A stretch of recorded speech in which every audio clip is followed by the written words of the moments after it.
what this friend had said was, well, it's worth it just to try. And I said, $50 million to try something that a 19-year-old person can poke holes in? I mean, maybe not. Maybe not. Is this going to help? San Francisco, if you don't know this, has been trying to put up a net over the San Francisco Bridge to stop. Actually, you know what? This is fascinating because I'm now getting flooded back with a bunch of memories from college. I remember when I was in college, this had just passed, or it was late in high school, early college. San Francisco decided the bureaucrats there voted on whether or not San Francisco would put a net on their Golden Gate Bridge to prevent suicides, or at least to help prevent suicides. Now, the net, as you can see in this picture right here, is not all that much lower to the water than the actual bridge itself. And so me, as a 19-year-old, remembering this story, my thought was that going to help? And I remember having a conversation specifically with a friend in college that my wife and I are still friends with today, so I don't want to out this person. But I remember specifically having a conversation with this friend. It's going to cost $50 million, and I'm looking at the renderings of what this is going to look like, and I'm trying to figure out for myself, is this going to help? Because if someone is trying to, unfortunately, again, this is the reason is they don't want people committing suicide off the Golden Gate Bridge. Unfortunately, if somebody's trying to end their life, for $50 million of taxpayer money, is the net going to do the trick? And now that the net is built pretty much entirely, it's nearing completion, who is going to stop someone from jumping off the taller part of the bridge, landing on the net, and then rolling off? Because I don't think the net is now low enough to the water to make it not a mortal impact. The bottom line is I don't think the net is going to work. But at the time, they were considering spending $50 million on this, and what this friend had said was, well, it's worth it just to try. And I said, $50 million to try something that a 19-year-old person can poke holes in? I mean, maybe not. Maybe not.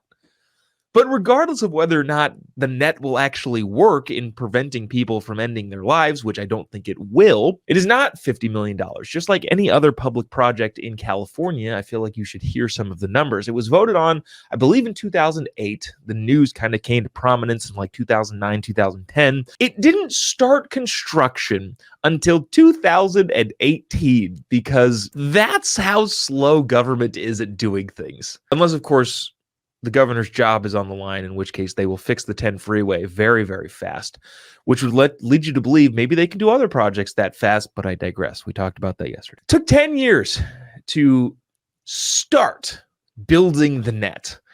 And then from there, that was 2018. It's now 2023. It is now nearing completion. So 5 years after starting the project, we are almost there to finish. And of course, $50 million is just pennies nowadays compared to what it will now cost, which is estimated to be around $400 million.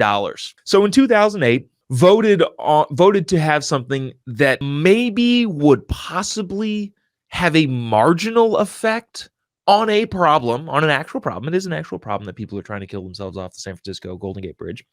That is an actual problem. But in 2008, they voted to spend $50 million on something that might possibly maybe help a little bit. And then 10 years later, it finally gets started. And 15 years later, it's near completion. The thing that maybe possibly might help a little bit is now 8 times the budget and 15 years delayed. If that isn't government bureaucracy for you, I don't know what is. I feel like I don't want to say this, but I imagine people are thinking this. There is going to be a person that unfortunately does not seek better help and wants to end their life, and they will jump off the San Francisco Golden Gate Bridge, and they will walk or roll to the end of the net and effectively prove the point that, the net didn't work or wasn't helpful or was a waste of money. What it actually is probably a union grab. San Francisco, the whole Bay Area up there, geographically, very, very lefty. I don't think a non-Democrat has won any office in that part of the world in many, many, many, many, many, many, many years. But considering how crazy and off the deep end the politics of lefty politicians up there, you've got to come up with new, innovative ways to keep people voting for you. And a lot of times, those ways are by passing infrastructure bills and letting people build more infrastructure. What I would imagine happened here is that the very, very blue San Francisco area, in order to keep their working class Democrat union voter base, decided, hey, we need to spend a ton of money on a thing that people think will sound nice. It sounds nice. To help people stop committing suicide sounds very, very nice. This particular project probably won't help at all, but that's not the point. The point is that we need these construction unions to continue voting for us, even though we are going so far past what they're comfortable with, at least socially. So we need to spend a ton of money building something that sounds good, that they will get because somebody's getting that money, in order for them to keep voting for us. So we're going to spend $50 million in 2008, $400 million in 2023 to make sure that those construction unions keep voting for trans everything in schools, because that's how all of this works.